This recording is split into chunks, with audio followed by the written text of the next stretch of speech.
Hello, ready for the deep dive. It's great to have the support of each other and connection as we look at all the many different areas of our lives that are impacted by divorce. We want to create a blueprint for our life going forward. But first we need to inventory exactly where we're at in all the different areas and gain a sense of priority amongst the different areas of our lives. We're going to be going through that today as we do this deep dive. Hang in there with me. I know it can feel a little overwhelming to look at all of these areas, but you're going to feel so much better afterward. I promise you. It's going to feel so good to have really looked in all the different corners of your life and gaining a sense of exactly where you're at. It has impacted every area of our lives.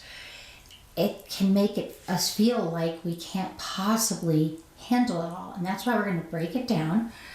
I would love for you to have a tablet and a pen and be able to stop and start, or you can listen to it once and then go back through and take notes. So let's take a deep breath. Inhale. Fill your belly with air and oxygen, and then when you exhale, release, let go. Just imagine floating like a jellyfish in a peaceful sea on a sunlit day. We're jumping in.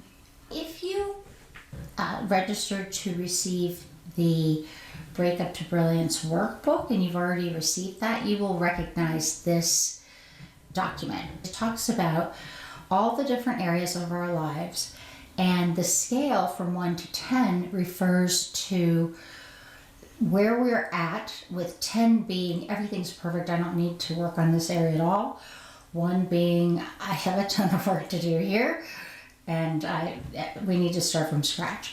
Most things you're probably going to be around 7 or 8. There might be one area where it feels like a 5, and I'm hoping there'll be some areas where it feels like a 10. No matter what, we are going to look at all of this collectively and then individually, and having that sense of where we are today will help us create incremental steps in each area. I want you to be very honest with yourself, with realistic expectations. There's no point in being hard on yourself. This isn't a race. This is you recapturing the magic of your life for you and your family. We will look at everything individually, and then we'll look at the big picture and have a sense of what can we do. There's going to be a couple things in here that will literally impact a few different areas of your life. And that's where we want to start. We want to start with something that has a lot of impact, something that may lead to progress, maybe legally and in terms of home and in terms of relationships. So we'll look and see what is most important, but also what will have the most impact. And that's where we want to concentrate our efforts, on impact. Okay, still, during all of this, interests and hobbies, you cannot let go of your time for creativity, exploration, a little bit of joy. Honestly, I promise you, it is going to give you time back. Just taking a little time, I put a plant there because I love gardening.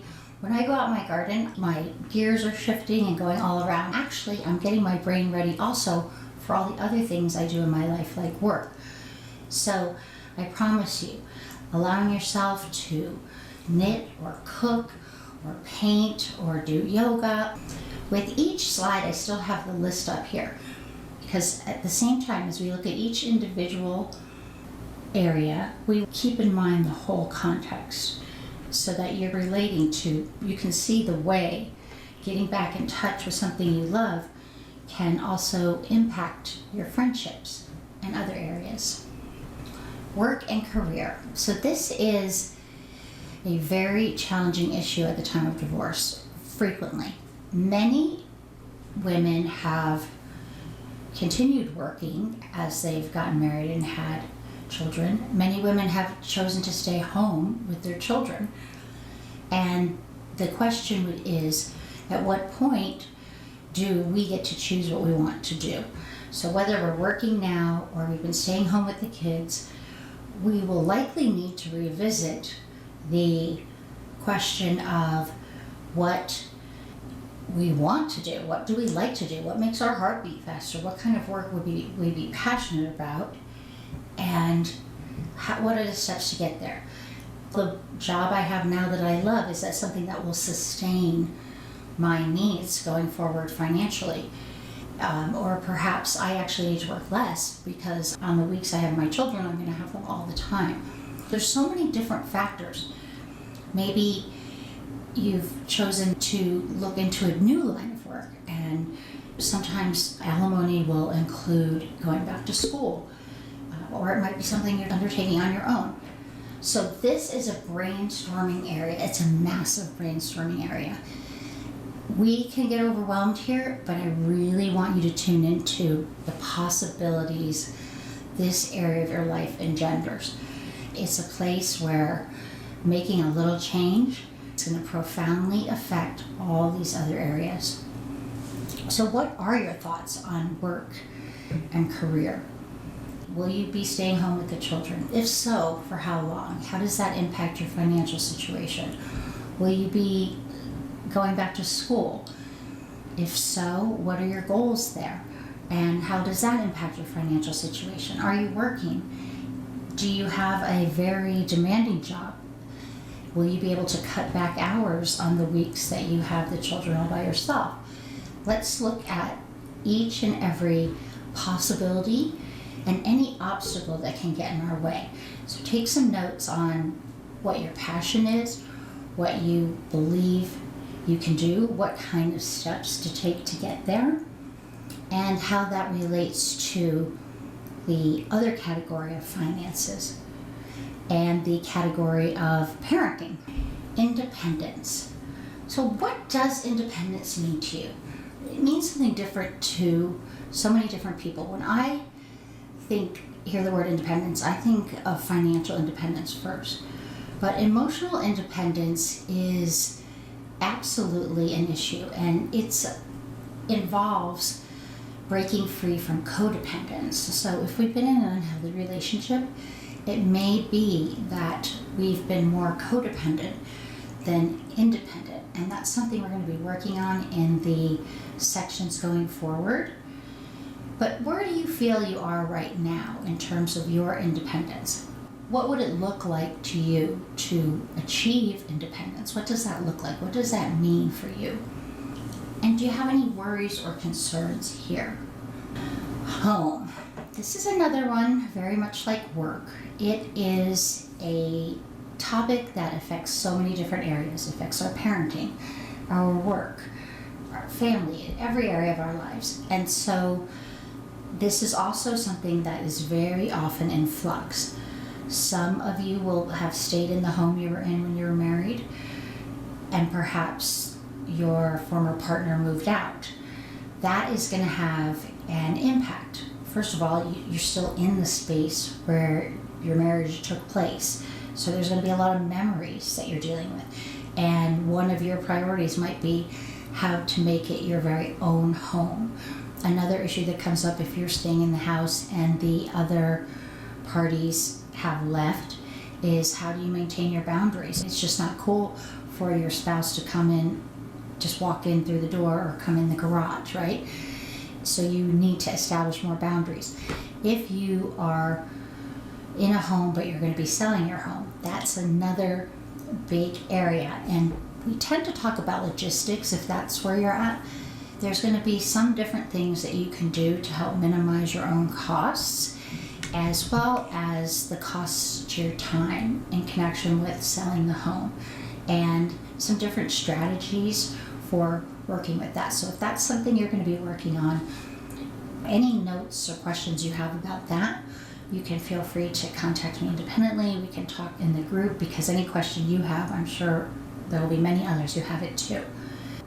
That transition, though, of the selling of the house is just the first step, because then you'll be getting into a new home and making that a home, making that a sacred space for you and your family. If you are right now in a new home, raise your hand if you've had a crazy year, right? You are not alone. And if you've gone through a divorce and had to move during the COVID pandemic and had to manage all of the issues that arise while in quarantine, that is no small task. Know that you're not alone. And honestly, I can hardly remember what normal is anymore. So I'm starting to think a few bonus glasses of Chardonnay each week are my new normal. But in any case, so when so much around us feels upside down, it can be really helpful to remind ourselves what it really means to be home. So that can be a physical space where we consider our physical space, but it's also a feeling. Is that something that resonates with you? That it's a feeling, like what it feels like to be on Zoom in your office chatting with your big sister while the kids run around, being cozy in your favorite chair with a mystery book, sharing a meal with your kids that only you guys would like French toast extravaganza happens in our house, and I'm pretty sure no one else would like it. But when we're having it, it just feels like home. So there are a lot of home changes around divorce, and we can be doing our best to accept those changes. It's not easy though, and one of the things that can make it easier is to lean into the feeling of home, making the space you're in your home. So sometimes for me, I just get a whiff of jasmine off of my little jasmine bushes, and it totally brings me back to, wow, this is my home. It's my place. It's where I can just be me. So I want you to take a little time and think about, what is the feeling of home for you? What makes a place a home? Are there things that aren't of you that you want to get rid of? Are there empty spaces where you want to bring more of yourself in? Are there areas where you want to encourage your children to make the space feel like home? So think about all of those different factors and come back again to the essential question of, what is the feeling of home for me? And where am I at on that? Is home a place, am I in the middle of a big gigantic change, selling my house and needing to find a new place? Or am I just getting settled back into a place I already lived in and trying to make it my home? Physical body. So, I know that this sounds cliche, but honestly, it is so true. It's the oxygen mask coming down in the airplane. You've got to take care of yourself, or you will not physically have it in you to be there for your kids. It's so important. So how are you feeling physically? Between COVID and whatever divorce process and all those changes, have you gone for your appointments? If you're over 35, have you had a mammogram? Have you had your physical? Do you need to go to the eye doctor? Please don't put off taking care of yourself physically. Have you run out of vitamins? Let's make a list here. First, we want to get to, on a scale of 1 to 10, how do I feel physically? And if I'm feeling not so great, let's look at the different areas. Is it stress? Is it eating? Is it not having time to move? Is it perhaps wanting to have a different type of diet? Whatever it is, almost every area of our lives and all these other areas we're talking about are going to impact our physical body. We need to take an inventory of just this area ourselves. Make a list. Are there appointments that need to be made? Is there a certain amount of time that you can devote to relaxation? How much sleep are you getting? Sleep is a huge factor in being able to lift depression and minimize anxiety. So we'll want to talk about your sleep. That's part of how are you doing physically. Spiritual life. It's, for some, their spiritual life grows in depth as they go through divorce because it becomes something that has helped them to evolve through this time. For others, it's something that kind of can be pushed by the wayside, but something they want to come back to. You have to figure out what's right for you in that regard. In terms of your spiritual life, though, your inner being, what is sacred for you? How do you feel about that now? Have you been able to put the time that you want into it? Are there areas that you feel that you want to explore? Now that you're on your own and you're not married, do you have certain things you gave up in your own spiritual life that you can now bring back into your life? Personal time. With regard to personal time, I'm not just talking about the interests and hobbies, although interests and hobbies and spiritual life and physical body all influence personal time. However, personal time also refers to the weeks or days when your children are with their other parent. I want you to have a sense of feeling that those periods of time are meaningful, that you can get certain things done so that when you don't have personal time because you're either working or you have your children, you have things in order for you. Anxiety and stress can come into play when we need to maintain the same schedule on the weeks we have the kids all to ourselves that we maintain on the weeks that we don't have them with us. So let's look at that. How can we balance the time to make your personal time more meaningful and to allow it to have an impact on all the other areas of your work and life and home? Financial wellness. For many of us, divorce is a time when financially we can be in some flux. There can be uncertainty because if we're in the middle of a divorce, we may not know what ultimately will happen. What price are we going to get for this house? Will there be a support order? Is child support reflective of the amount of money I need to take care of my kids? Those are really important issues. Also includes health insurance. What do we need to do to look at? For me personally, this is not an easy area to look in. I would rather just forge ahead and work my butt off and not even think about it. But that leaves me carrying around a lot of anxiety. What's healthier is to take some time while we're here together. Some of us have greater strength in terms of budgeting and accounting, but let's figure it out. Let's see, what do you need for a year? How is that working with your job? Are you having difficulties with regard to getting child support or spousal support? Or is all that going smoothly and you feel financially? If so, remember, you want to start to take care of yourself. Are you going to contribute to your own retirement fund? Are you going to make sure that your job gives you the benefits that you deserve? So when you're looking on a scale of 1 to 10, I'd love for you to look at all of these different areas and make some notes about where you're at, as well as the areas that may need attention or change or modification. Family. Here I'm talking mostly about extended family because parenting is in and of itself a whole module. With regard to extended family, we lose some of our family when we get divorced, and that can be very painful. When I got divorced, my husband's family was who I lived near, and they were my family more than my own personal family because my other family lived across the country. And these are my best friends. My mother-in-law was like my mom. She was the one who was there when I had my kids.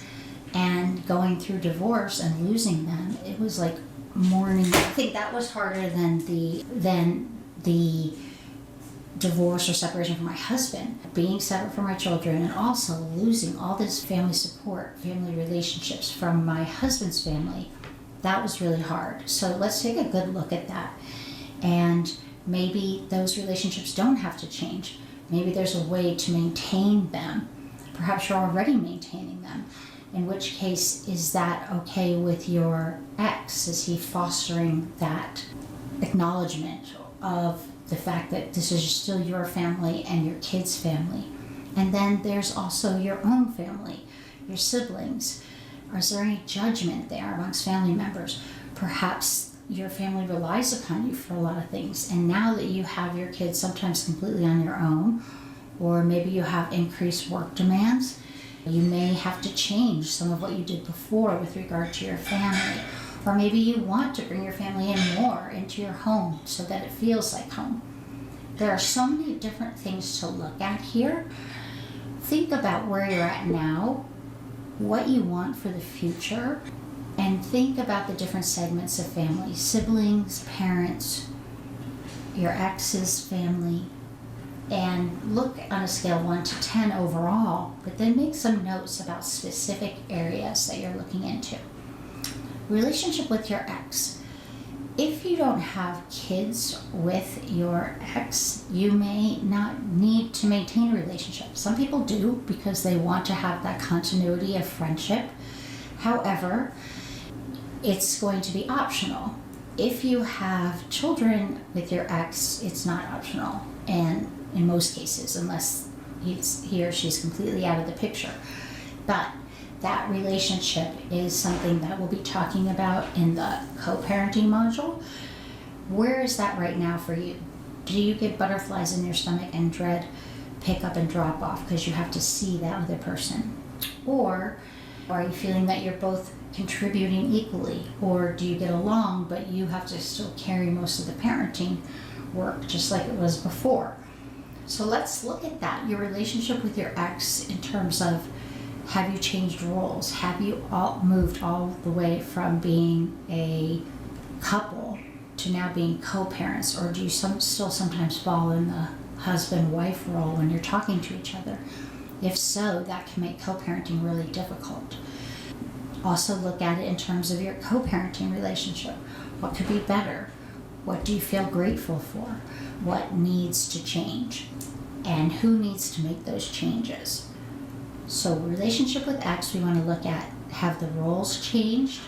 Also, our relationship as co-parents. Also, the relationship, how we feel about our ex's relationship with our children.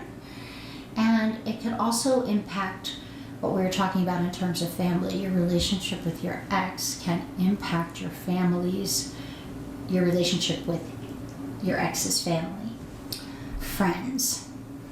This should be a wonderful area. It can be also a challenging area. It can be an area of so much warmth and caring. It could also be an area of loss.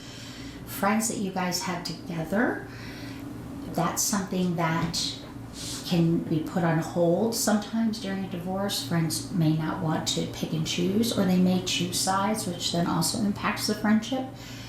There are friends that you had were your own friends all along. They're likely going to be very negative about your spouse with you. And is that okay for you? Do they get you down because they have an "I told you so" idea? Or do they think you should already be over the divorce? Or maybe they're really supportive, and whenever you need to talk, they're there to listen.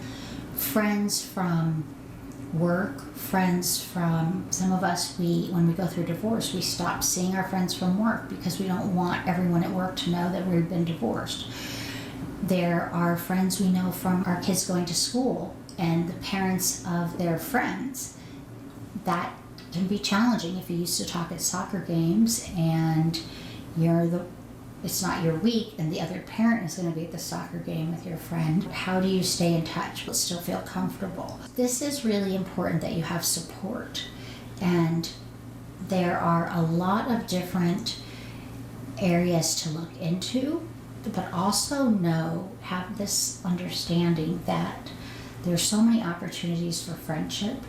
And right now, we don't really know what all those opportunities are yet. But that's something that is going to be there for you. It's something to look forward to, and know that it may even be easier to make friends going forward, because that friend, if you and they like each other, they can come over and hang out. You don't have your spouse there saying, "Oh my gosh, Marlene's not coming over again, is she?"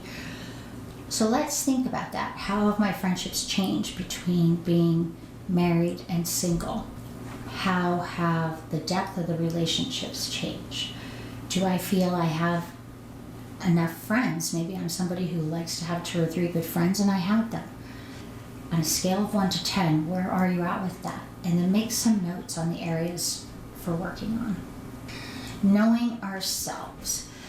Okay, so almost everybody I ever talked to about this in my practice as a psychologist, even when I was a lawyer, in my own life, we get so intertwined with our partner when we're married that we can, and then when we have children too, that we can start to forget what our own authentic self is. We can lose touch with just who we are, what we like. And if we've had some codependency, we're much more tuned into another person's needs than our own. Now's the time to look at how well do you know yourself? How do you know what makes you happy? What your needs are? What your wants are? What makes you laugh? Let's just dive in. This is the time, because once you get to know yourself even better and you can return to parts of the relationship with yourself that you may have lost during the marriage, you will have a sense of wholeness.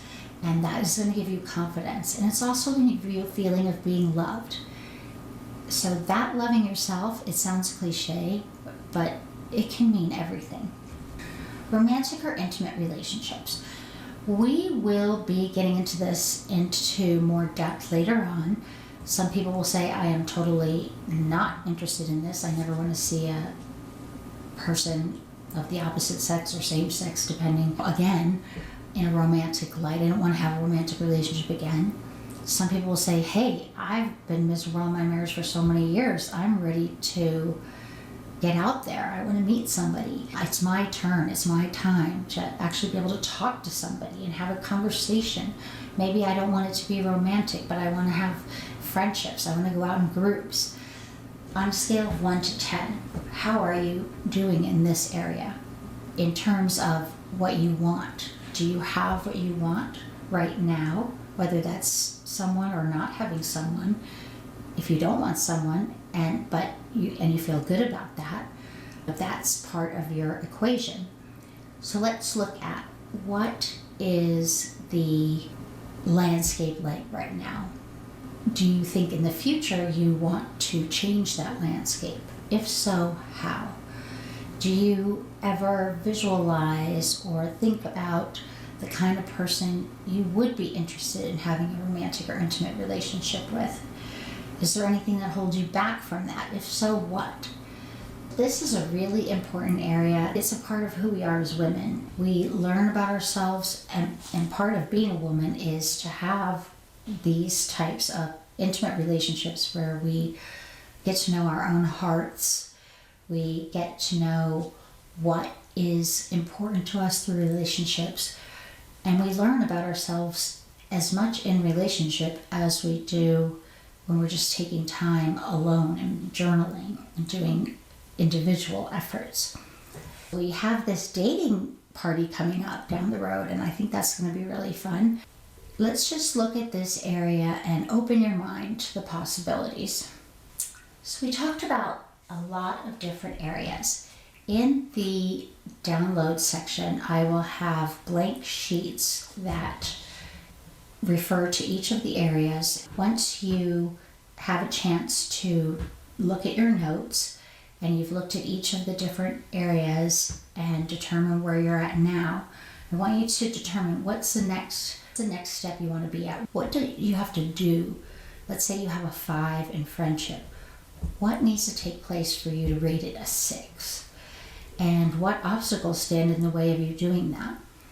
Let's look at the areas where we have a 10, and then is it safe to put that aside, or is that a strength we can pull upon? So look at everything individually, look at everything together, and then we are going to process that together in our group sessions. I really look forward to hearing from you. We may not get through it all in our group coaching. We'll continue it in the Facebook group, but this is a really important area. This is taking inventory of our lives, knowing what the next step is. It's hard work, but you're going to really appreciate having done it, I promise you. And it's going to give you a sense of your bright future.